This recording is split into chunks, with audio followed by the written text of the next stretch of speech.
Tudo está interligado, como se fôssemos um. Tudo está interligado nessa casa comum.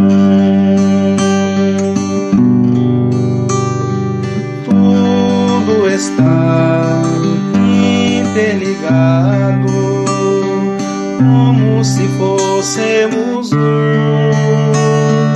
Tudo está interligado nessa casa comum.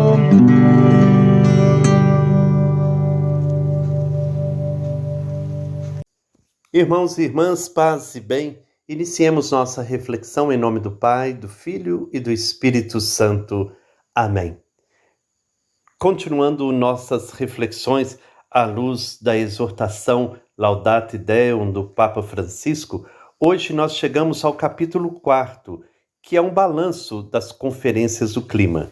E também hoje ouviremos a voz que vem da Amazônia para falar de um problema muito sério, o tráfico humano, que muitas vezes está também associado ao trabalho escravo, à venda de órgãos.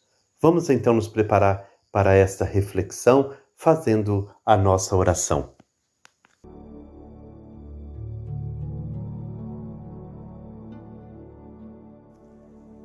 Louvado sejas, meu Senhor, por todas as vossas criaturas. Com São Francisco, queremos louvar-vos com nossa vida, cânticos e gestos. Dai-nos a sensibilidade de Jesus para com as criaturas do Pai, que tenhamos olhos atentos para contemplar os lírios do campo e toda a beleza de nossa Mãe Terra. Pedimos perdão por reagirmos tão pouco e fracamente diante da violência com que nossos irmãos e irmãs são tratados por seres humanos que pretendem tomar o lugar de Deus e, por isso, tornam-se os piores inimigos da própria humanidade. Já sentimos os fortes impactos da crise climática que se impõe a nós de forma cada vez mais evidente.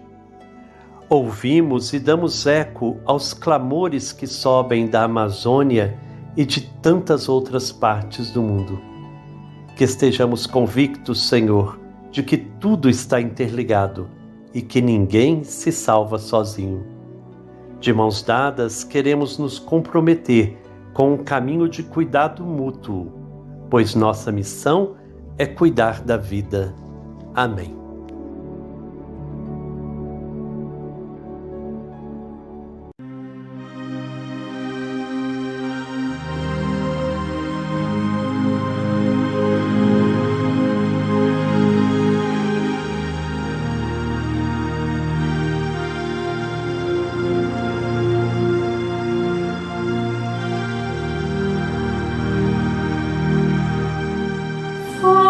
De consciência e de responsabilidade.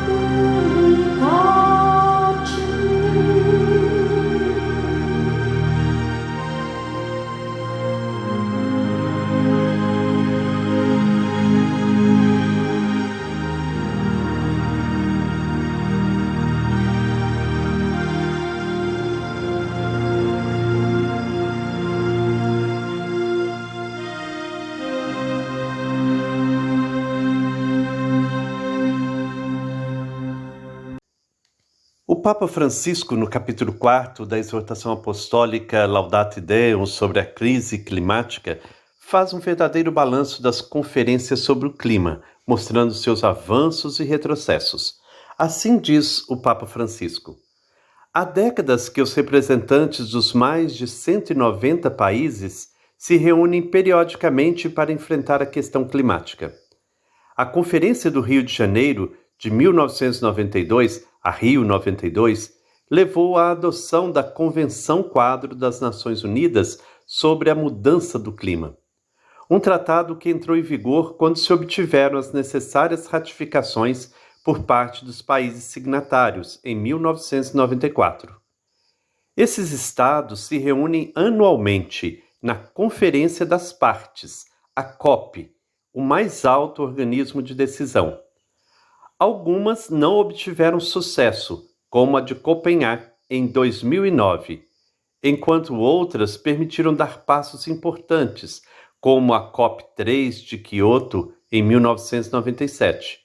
Foi o seu valioso protocolo que fixou como objetivo a redução das emissões de gases do efeito estufa na sua totalidade em 5% relativamente a 1990. A data limite era 2012, mas evidentemente não foi cumprida. Além disso, em Kyoto, todas as partes se comprometeram a implementar programas de adaptação para reduzir os efeitos da alteração climática já em curso. Previram-se ainda ajudas para cobrir os custos dessas medidas nos países em vias de desenvolvimento. O protocolo entrou em vigor no ano de 2005.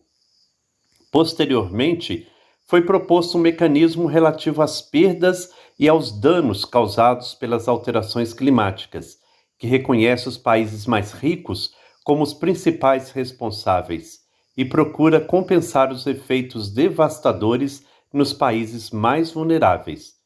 Já não se trata de financiar a adaptação desses países, mas compensá-los pelos danos já sofridos.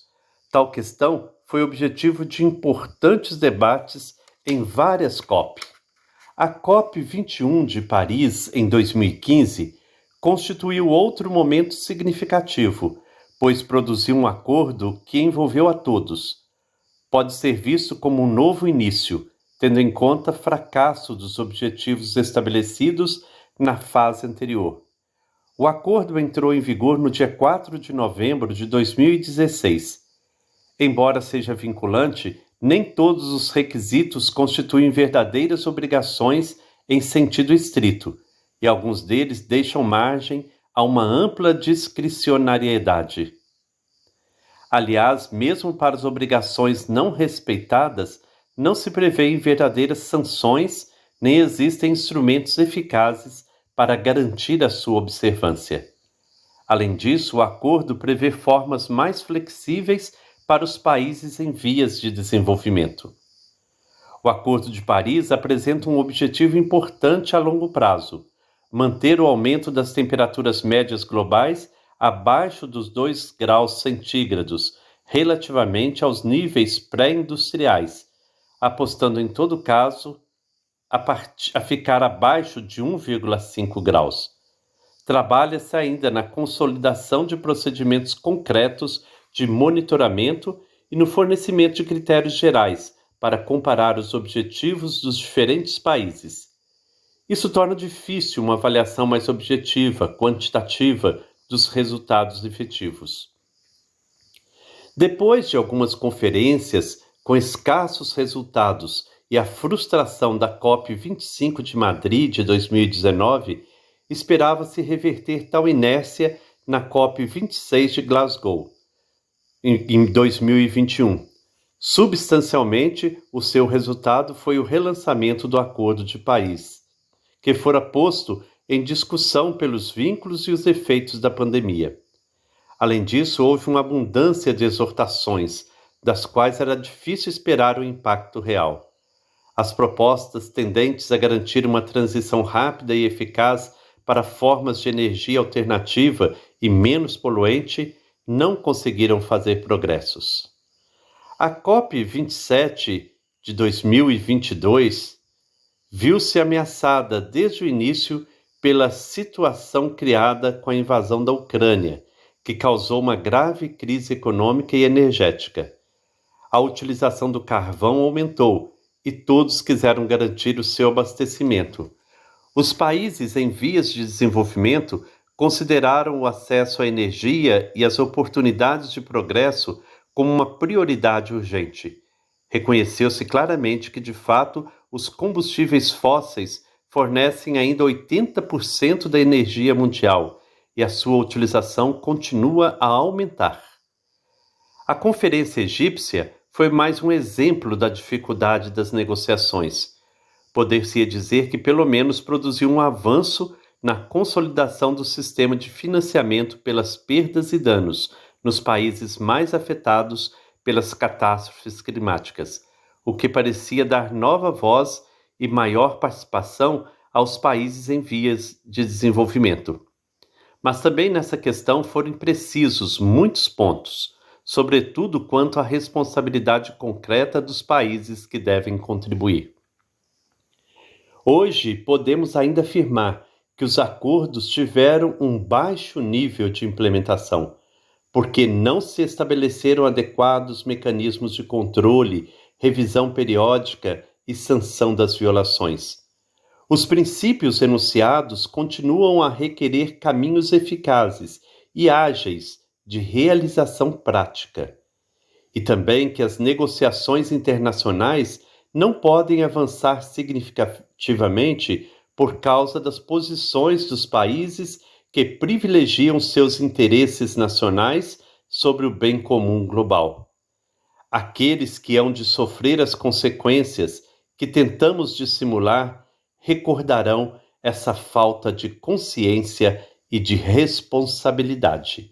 Assim o Papa termina este capítulo falando dessa pouca reação, da pouca eficiência das COP.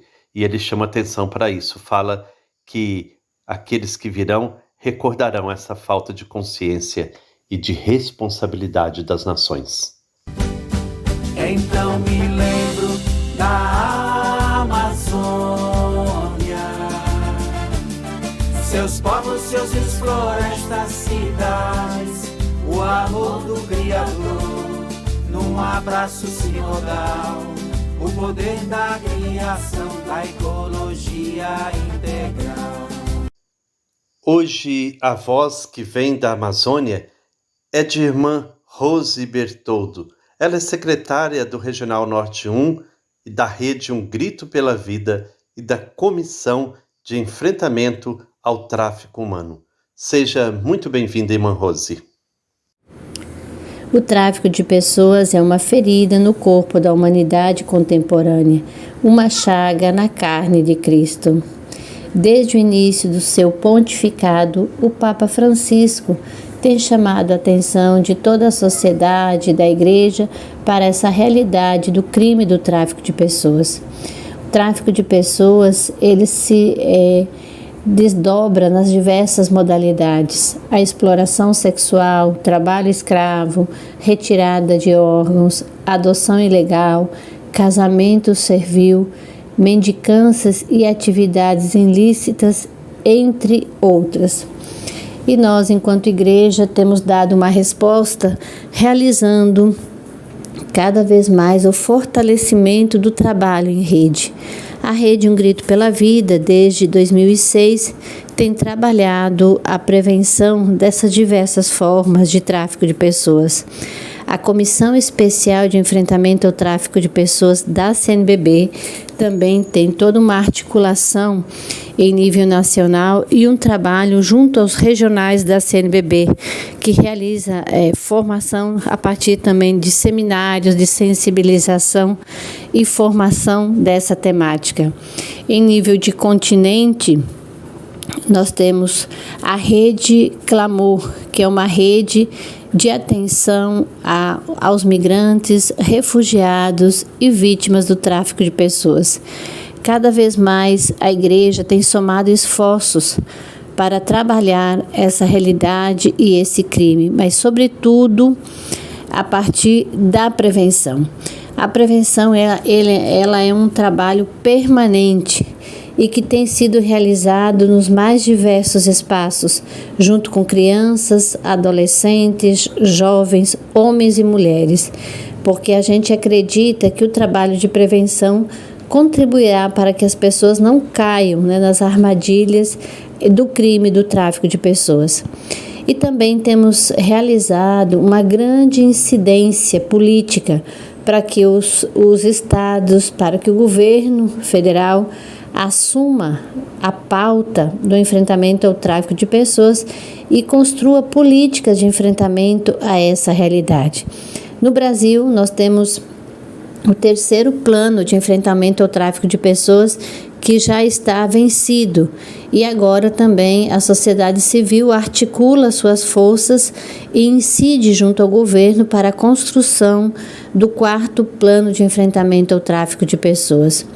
Nesses últimos dias também, em Brasília, trabalhamos a construção do 3º plano de enfrentamento ao trabalho escravo, que também já venceu. Então, a sociedade civil, junto com os estados, está fazendo esse serviço de construção do 3º plano de enfrentamento ao trabalho escravo.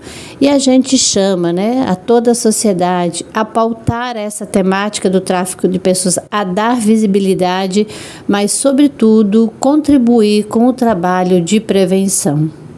Olá, comunidade de fé, paz e bem. Queremos agradecer nossa amiga Roseli por trazer e desenvolver este tema tão importante para a gente debater nos dias de hoje. Estamos no finalzinho de novembro e falar desse trabalho, essa luta contra o trabalho escravo, o trabalho análogo à escravidão, é importante para as pessoas entender que o povo negro foram os que mais sofreram com este crime, arrancado da sua terra, vendido como peças, como bicho. E os povos indígenas aqui sendo vendidos para a Europa, para os museus humanos. Mas quero recordar vocês também de José do Egito. Essa história se passa na história do povo de Deus e José é vendido como escravo pelos próprios irmãos. Quem faz e comete essa injustiça com os povos aqui no nosso país são os nossos irmãos também. Por isso precisamos enfrentá-los e dizer que esse não é o projeto de Deus. O projeto de Deus é a liberdade, é o respeito, é a dignidade.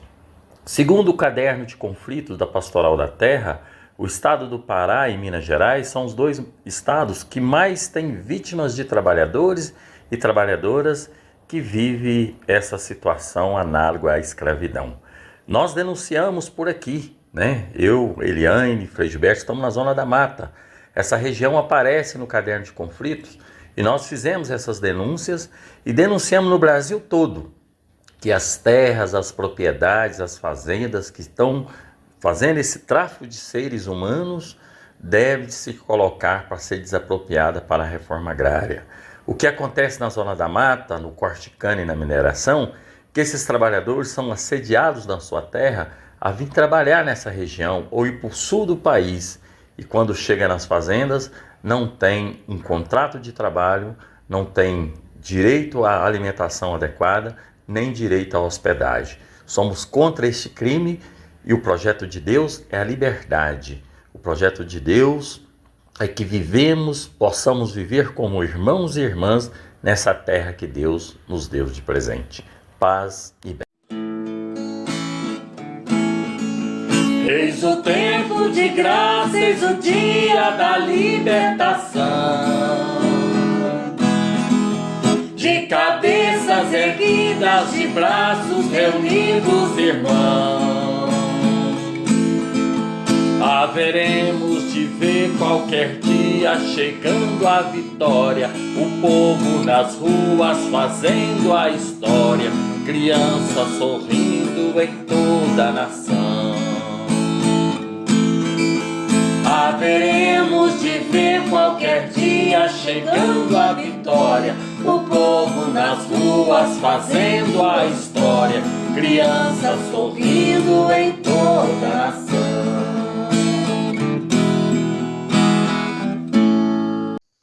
Chegamos assim ao final da nossa reflexão de hoje. Com certeza, essa questão do tráfico humano nos sensibiliza muito, porque nega completamente a dignidade da pessoa. E também nos deixa preocupada essa reflexão do Papa Francisco sobre a pouca reação das nações, como que as decisões das COPs já realizadas, poucas delas tiveram de fato efeito, foram levadas adiante. O que podemos esperar da COP28 que acontece em Dubai e que tem início na próxima quinta-feira? Este é o tema de amanhã. Nós vamos refletir com o Papa Francisco, então, o que se espera desta COP que inicia-se esta semana em Dubai. Que o Senhor Deus de amor e bondade nos abençoe em nome do Pai, do Filho e do Espírito Santo. Amém. Rogai por nós, ó São Francisco, rogai especialmente por aquelas pessoas que vivem a realidade do tráfico humano. Rogai por nós, ó São Francisco, rogai. Rogai por nós, rogai por nós, rogai por nós, ó São Francisco, rogai por nós, rogai por nós, rogai por nós, rogai por nós, ó São Francisco, rogai por nós.